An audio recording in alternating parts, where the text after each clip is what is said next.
Oke, Assalamualaikum warahmatullahi wabarakatuh. Semua yang terhormat Ibu Nur Amalia, anggota DPRD Kota Manado, Komisi 4. Alhamdulillah sudah membersamai. Saya mempercepat waktu karena saya hanya menyerap aspirasi sebenarnya. Nah, di samping itu, sesuai dengan Undang-Undang 23 2014, fungsi pengawasan dari DPRD itu tetap melekat. Di Komisi 2 itu ada PD Pasar di dalam. Jadi ada PD Pasar. Nah, Undang-Undang 1420 pendirian PD Pasar dengan PDAM itu yang menjadi landasan pertama pembentukan itu. Kemudian yang kedua adalah Perda nomor 1 2013 sampai sekarang belum ada. Kemudian yang dimaksud dengan retribusi itu PP 28 2009 itu memang tidak ada retribusi. Di dalam pasal 7 itu tadi 160 ya. Kalau di Perda 1 2013 itu tidak ada penyebutan retribusi, tetapi penyebutan iuran. Nah, tentunya kita harus tahu penyebutan iuran dengan retribusi berbeda. Kalau iuran tentunya ada sifat untuk kewajiban di dalam. Gitu ya, kira-kira ya, kewajiban berarti ada pemaksaan di dalam. Tapi kalau retribusi itu bisa diatur. Nah, retribusi sekarang sudah diatur dengan PP 28 2009. Nah, landasan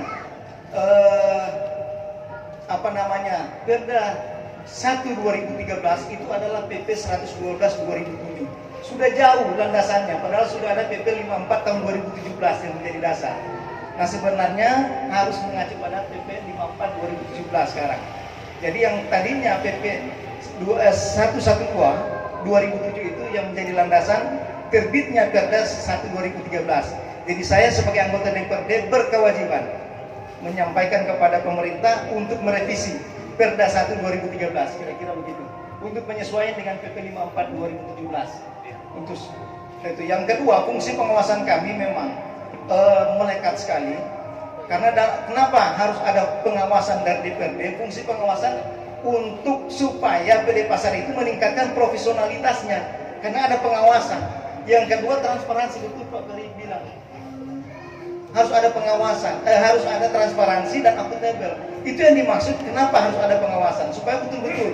Nah, hearing yang terakhir 2021 itu kami telah meminta sebenarnya kepada PD Pasar betul-betul semua administrasi, mohon maaf karena memang DPRD Manado pengawasannya hanya bersifat pada rencana kerja, bukan rencana bisnis.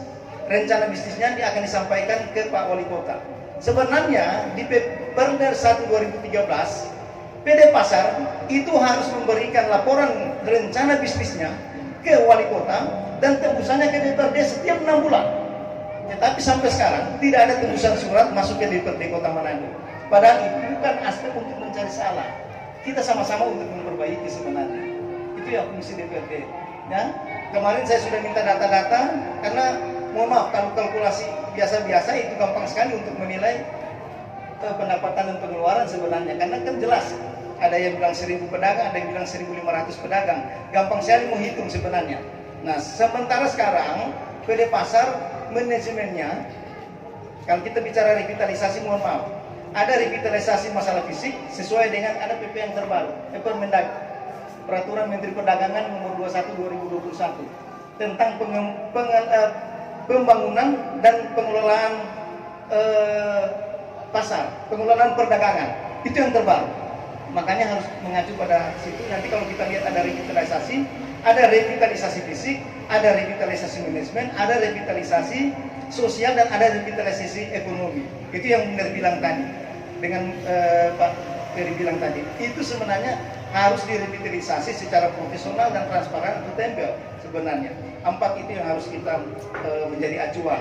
Nah, sebagai tugas DPRD selalu sudah menyuarakan ke pimpinan untuk memang hearing supaya sama-sama mencari jalan keluar tentang permasalahan yang ada di pasar sekarang. Banyak hal yang harus kita rubah. Nah, sebenarnya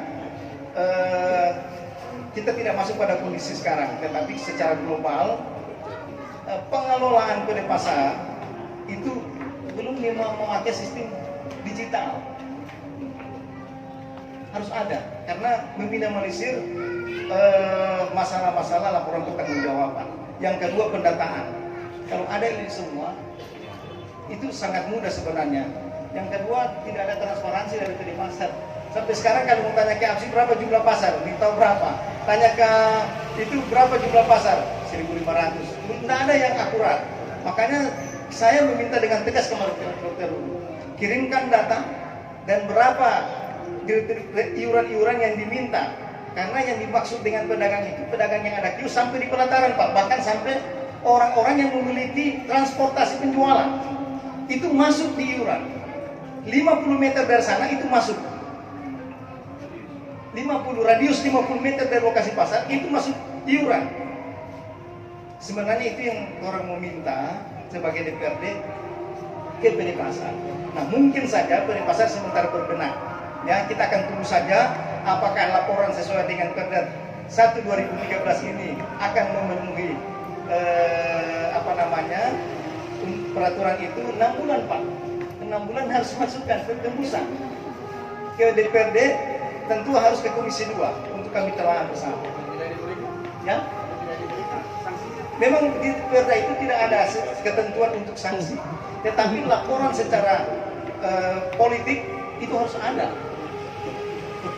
Kita harus tahu kan ke kondisi bagaimana kita baru namanya pengawasan kan untuk meningkatkan profesionalitas, akuntabilitas dan transparansi di sini. Itu fungsi pengawasan yang harus orang jalankan. Nah mungkin nanti Tor akan kembangkan Pak Ibu Ayurnya. Sebagai amanat rakyat tentunya bidang pengawasan sebagaimana yang diamanatkan undang-undang tentunya ada beberapa hal yang kami awasi. Pertama adalah undang-undang itu sendiri. Jadi pengawasannya adalah undang-undang. Makanya prinsip kerja dari suatu manajemen PD Pasar itu semua tertuju pada bagaimana undang-undang memerintahkan dia bekerja. Jadi ada semua seperangkat aturan itu yang kami awasi. Apabila ini belok dari sebuah aturan, maka itulah pelanggar. Jadi kemudian yang kedua kami tetap menerima aspirasi daripada pedagang pasar yang menuntut keadilan, yang menuntut kesejahteraan, dan itu tentunya harus difasilitasi, harus diiakan oleh PD Pasar itu sendiri karena amanat tujuan daripada pembentukan pada usaha milik daerah ini adalah untuk mensejahterakan juga para pedagang, ya seperti itu. Jadi kalau pedagangnya tidak sejahtera itu adalah dalam tanda kutip. Kemudian yang kedua, kami selalu terbuka untuk menerima semua aspirasi baik dari masyarakat secara pribadi, secara kelompok maupun dari mana saja itu telah kami terima. Tidak ada satu undangan yang terabaikan di Komisi 2. Semua diteruskan kepada pimpinan DPRD Kota Manado. Ya, semua tergantung tanda tangan pimpinan DPRD. Komisi 2 apapun menjadi aspirasi dari masyarakat tetap tidak ada hambatan di dalam Komisi 2. Semua tetap diteruskan. Jadi kami berharap bahwa PD Pasar tetap membersamai kita penuhi 6 bulan sesuai dengan Perda 1 2013, 6 bulan memberikan laporan kinerja kepada DPR, kepada wali kota sebagai KPM, kemudian kemudian kepada DPRD Kota Manado. Itu kami tunggu laporan-laporan ini. Terima kasih, semoga bermanfaat. Assalamualaikum warahmatullahi wabarakatuh. Silakan, Pak Dirut.